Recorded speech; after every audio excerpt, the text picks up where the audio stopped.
ضرورت نہیں ہے۔ میرا 8واں سوال یہ ہے کہ آذان میں الصلاۃ خیر من النوم سیدنا عمر نے کیوں داخل کیے؟ کیا ان کو بدعت ایجاد کرنے کا اختیار تھا؟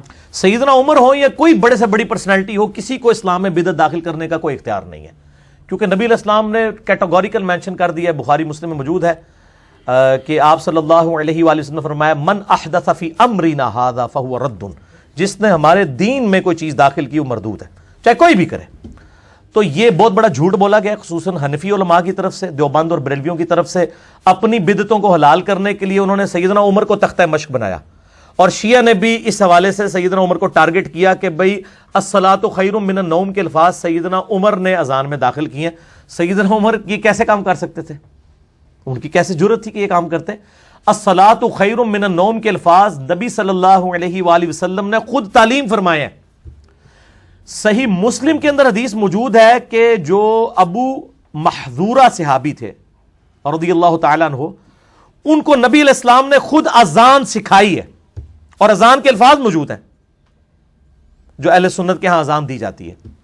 اسی حدیث کا ایک طریق جو ہے وہ سنن ابی داؤد کے اندر بھی موجود ہے اور سنن ترمذی میں بھی، سنن نسائی کے اندر۔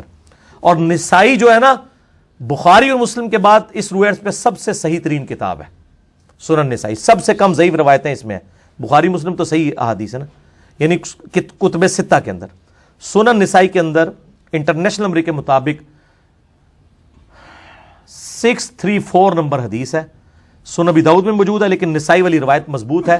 اور اتنا ظلم ہے کہ یہ مشکات جو ہے، یہ مشکات دکھائیں، یہ انسائکلوپیڈیا آف حدیث تمام اہل سنت کے مدرسوں کے اندر مشکات پڑھائی جاتی ہے۔ میں یہ کہتا ہوں کہ یہ علماء کیا پڑھ کے نکل رہے ہیں؟ اس میں نہیں انہوں نے پڑھا کہ الصلاۃ خیر من النوم کے الفاظ نبی علیہ السلام نے خود تعلیم فرمایا فجر کی اذان کے لیے، اور اتنے بڑے بڑے علامے اور مفتی بنے ہوئے ہیں۔ اور مشکات حالانکہ یہ وہ کتاب ہے جو بنیادی حدیث کی کتاب ہے جو ہمارے مدرسوں کے اندر پڑھائی جاتی ہے، مسئلہ نمبر 111B میرا ریکارڈڈ موجود ہے۔ اس میں یہ اذان کا چیپٹر کھولیں سرکار، اس میں اذان کا چیپٹر کھولیں تو آپ کو وہ حدیث مل جائے گی جو میں حدیث کہہ رہا ہوں۔ یہ میں مشکات کا حوالہ اس لیے دے رہا ہوں کہ چلو ابو داؤد اور نسائی کو تو کھولنے کی ان کو توفیق پوری زندگی شاید نہ ہو، جو کتاب آپ پڑھتے ہیں وہ بھی نہیں صحیح طریقے سے آپ لوگوں نے پڑھی یار۔ یہ دکھائیں نا ذرا ان کو، میں نے یہ وہ واحد والا ہے جو میں نے پہلے لگا کے رکھا ہوا تھا، ٹھیک ہے جی، یہ ذرا ان کو دکھائیں جی قریب سے۔ سنن ابی داؤد میں بھی ہے لیکن وہ روایت کمزور ہے، مشکات میں ابو داؤد کے حوالے سے ہے، سنن نسائی کے اندر 634 ہے انٹرنیشنل نمبر کے مطابق، اسلام 360 میں بھی جا کے آپ دیکھ سکتے ہیں کہ صبح کی اذان میں نبی صلی اللہ علیہ وآلہ وسلم الصلاۃ خیر من النوم کے الفاظ خود تعلیم فرمایا کرتے تھے۔ یعنی سیدنا عمر کی یہ ایجاد کردہ چیز نہیں ہے۔ یہ ہن تسی کہو گے چھڑول کتھوں آئی ہے، وہ بھی اتھوں ہی آئی ہے، چھڑول انہوں نے پھڑ لی ہے اسی مشکات کی، اور دوسری چیز نہیں ہے۔ یہ دکھائیں جی، مشکات میں ایک بے سند روایت ہے الموطا امام مالک کی کہ حضرت عمر نے الصلاۃ خیر من النوم شروع کروایا۔ یہ دکھائیں جی ان کو اذان والے چیپٹر میں مشکات کے اندر، الموطا امام مالک میں امام مالک ڈائریکٹ کہہ رہے ہیں کہ میں سنیا ہے، سنا کے سنی، مجھ تک یہ بات پہنچی ہے، سند کوئی نہیں بیان کی۔ اور صحیح مسلم کے مقدمے میں ہے کہ مرسل کوئی شے نہیں چھوٹا ہوا واسطہ۔ امام مالک تو تبع تابعی ہے نا، تابعی بھی کوئی کہہ دینا کہ نبی علیہ السلام نے فرمایا تو وہ روایت بھی ضعیف ہوتی ہے، یہ تو تبع تابعی ہیں۔ امام مالک کیا کہتے ہیں کہ مجھے کہیں سے پتا چلا ہے کہ مؤذن نے عمر کو نماز فجر کی اطلاع کرنے کے لیے آیا تو ان کو سویا ہوا پایا تو دیکھا تو کہا کہ نماز نیند سے بہتر ہے، عمر نے حکم دیا ان کلمات کو صبح کی اذان میں شامل کر لو۔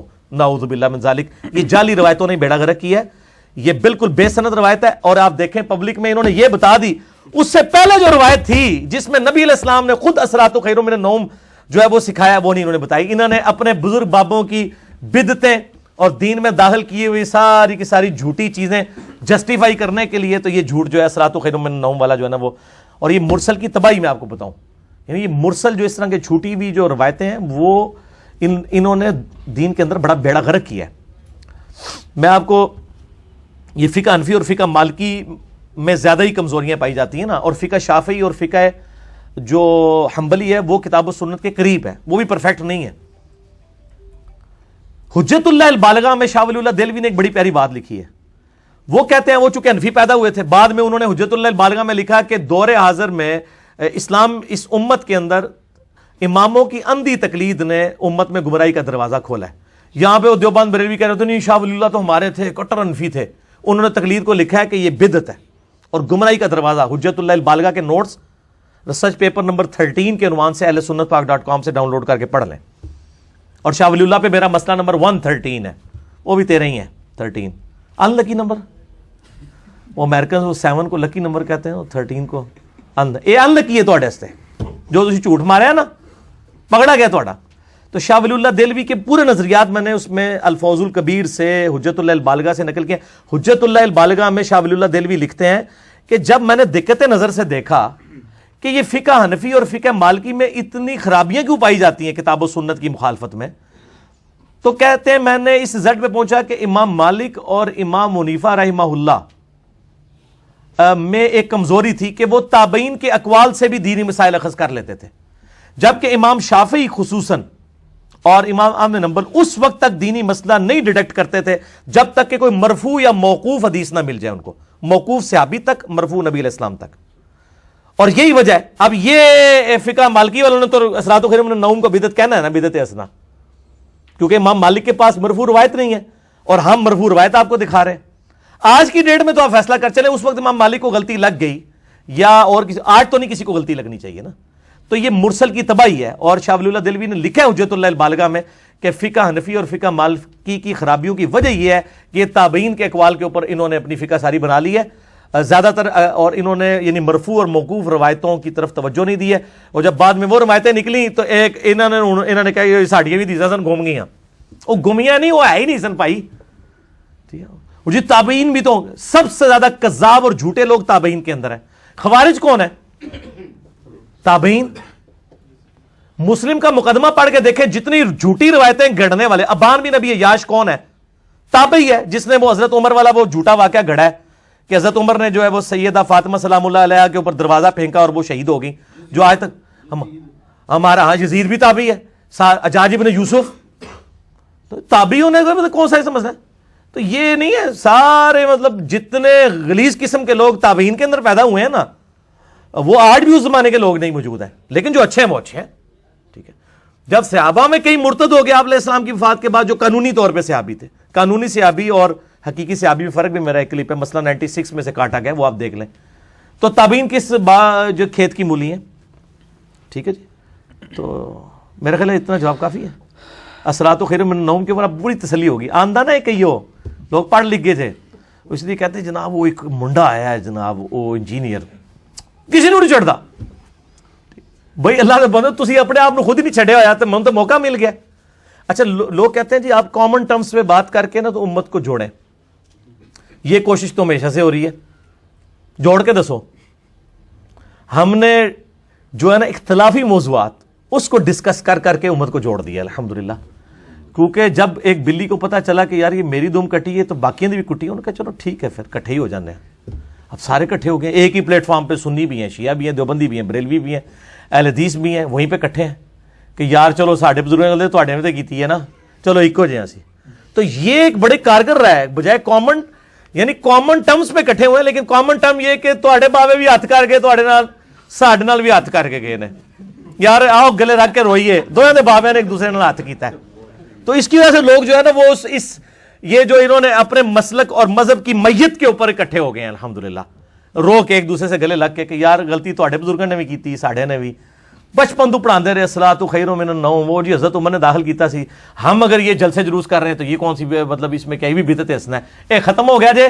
اور سب سے ان علماء سے پوچھیں, یہ مشکات جو آپ لوگوں کو پڑھائی جاتی ہے درس نظامی کے اندر, بنیادی کتاب ہے, اور ابو داؤد اور جامعہ جو سنن نسائی اس کے اندر واضح موجود ہے.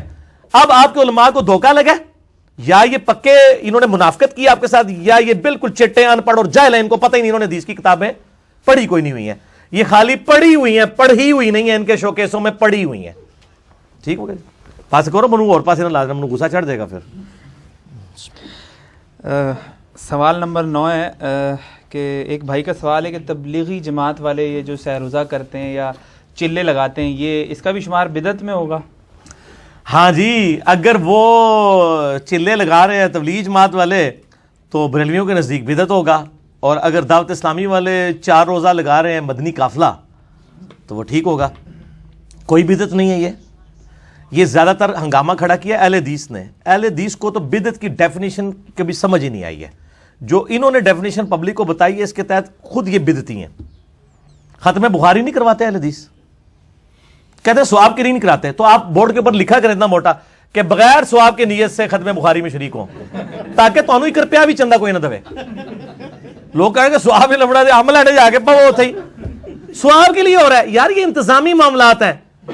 یہ آج ہم نے جو اتوار والے درس قرآن کیا ہوا ہے, نبی علیہ السلام تو جمعرات والے دن درس دیتے تھے, ہمارے لیے اتوار زیادہ کنوینئنٹ ہے. انتظامی معاملات کے اوپر کبھی بدعت کا فتویٰ نہیں لگتا. علماء کے درس نظامی کے جو کورسز ہیں 8 سال کا 10 سال کا, یا قم یونیورسٹی میں 17 سال تک بھی شیعہ پڑھتے ہیں, یہ انتظامی معاملات ہیں, یہ کہاں سے بدعت ہوں گے؟ تو ظاہر کچھ تو انہوں نے کرنا تھا نا, سہروزہ بنایا, چلہ بنایا, یا 7 مہینے یا سال ایک کورس ریوائز کیا انہوں نے. یہ انتظامی معاملہ. ہاں یہ بدعت اس صورت میں بنے گا اگر کوئی کہ یہ اس حوالے سے دین کا حصہ ہے کہ جس نے سہروزہ نہ لگایا وہ گناہگار ہوگا, پھر بدعت بن جائے گی. ٹھیک ہے, بدعت کے اوپر میرا مسئلہ نمبر 75A اور 75B ڈیٹیلڈ ریکارڈڈ موجود ہے. اس میں نے بتایا کہ بدعت کے حوالے سے اسی طریقے سے اسلام میں اگر کسی نے اچھا طریقہ جاری کیا ہے, صحیح مسلم میں حدیث ہے کہ جس نے اسلام میں اچھا طریقہ جاری کیا تو جاری کرنے والے کو بھی ثواب, جتنے لوگ اس پہ عمل کریں گے ان کو بھی ثواب. بدعت نہیں, سنتن حسنتن اور سنتن سیئتن. اور جس نے اسلام میں برا طریقہ جاری کیا, اور طریقہ میں بتا دوں, جیسے یہ ویڈیو کیمرہ, یہ اسلام میں اچھا طریقہ ہے. گھڑی کے اوپر نماز کی ٹائمنگ فٹ کرنا, فکس کر دینا, اچھا طریقہ ہے اسلام میں. سافٹ ویئر حدیثوں کے بنانا, اچھا طریقہ ہے اسلام میں. تو میں نے بڑی ڈیٹیل سے بتایا کہ اچھی بدعت اور چیز ہے, بدعت ہوتی ہی بدعت ہے, چاہے اچھی ہو یا بری وہ غلط ہے. اچھے طریقے جاری ہو سکتے ہیں, وہ آپ جتنے مرضی کریں. تسبیح ہے, کاؤنٹر ہے, جس سے یا حج کرنے کے لیے ہم جاتے ہیں, بحری جہاز میں پہلے جاتے تھے, اب ہوائی جہاز میں جاتے ہیں, پہلے لوگ پیدل بھی جاتے تھے. تو یہ اسلام میں اچھے طریقے. اس سے اس طرح مسجد میں قالین, کوئی یہ کہتا ہے جناب تھلے اس پکے دے اتے اس قالین دے, منہ طرف خانہ کعبہ شریف اور اے سی شریف, اللہ اکبر. یہ دین نہیں ہے, یہ دین کو سپورٹیو چیزیں ہیں, دین کو سپورٹیو چیزیں, لیپ ٹاپ ہو, یہ ساری چیزیں یہ اچھے طریقے. اور مسلم شریف میں حدیث ہے جس نے یہ جاری کیا اس کو ثواب ملے گا. اور میں کہتا ہوں یہ جس نے بھی یہ کام کیے ان کے لیے صدقہ جاریہ. البتہ جو تعلیمات ہیں تبلیغی جماعت یا دعوت اسلامی کی, ان سے ہمیں علمی اختلاف ہے. وہ میرا لیکچر پیچھے ریکارڈ ہو چکا ہے. دعوت اسلامی اور تبلیغی جماعت والوں کو نصیحت یا اس طرح آپ لکھیں, اور میری مخلصانہ نصیحتیں, ہم ان کی جو ہے نا وہ ان چیزوں سے اختلاف کرتے ہیں, باقی ہمیں طریقے سے نہیں ہے. وہ پہلے بریلوی کہا کرتے تھے جناب, آپ کو پتہ ہے بڑا مشہور ایک شعر تھا کہ جی آتچ لوٹا گلیچ استرا ستھن چھوٹی گردن موٹی. اے سنو جی, ستھن چھوٹی یعنی شلوار چھوٹی یعنی تہمت چھوٹی, گردن موٹی, گلیچ توا, ٹھیک ہے جی, تے سر تے استرا تے چک بسترا, تے وہ کیا کہتے ہیں کرا ٹینڈ تے چل رائے وینڈ. تو یہ اس طرح انہوں نے شعر بنائے ہوئے تھے جب تک وہ خود دعوت اسلامی ہری پگڑی والی جماعت نہیں تھی بریلیوں کی. اب وہی لوٹے بھی انہوں نے اٹھائے ہوئے ہیں, بسترے بھی انہوں نے اٹھائے ہوئے ہیں, ٹھیک ہے, اور ماشاءاللہ شلوار بھی ٹخنوں سے اوپر کرتے ہیں. تو یہ سنتیں تھی جس کا مذاق انہوں نے اڑایا, اور آج ان کو بھگتنا پڑ رہا ہے. اب سب کچھ کر رہے ہیں. تو جو چیز مطلب آپ اس طریقے سے غلط طریقے سے لوگوں کے اوپر نہ فتویٰ بازی کریں, ادروائز مصیبت کھڑی ہو جائے گی. میں حدیثوں سے کہوں گا خدا کے لیے یہ آپ فتوے نہ لگائیں, آپ علمی اختلاف کریں کہ ان کی جو تعلیمات میں جو کمزوری ہیں ان کو ہائی لائٹ کریں. ٹھیک ہو گیا جی؟ ٹھیک.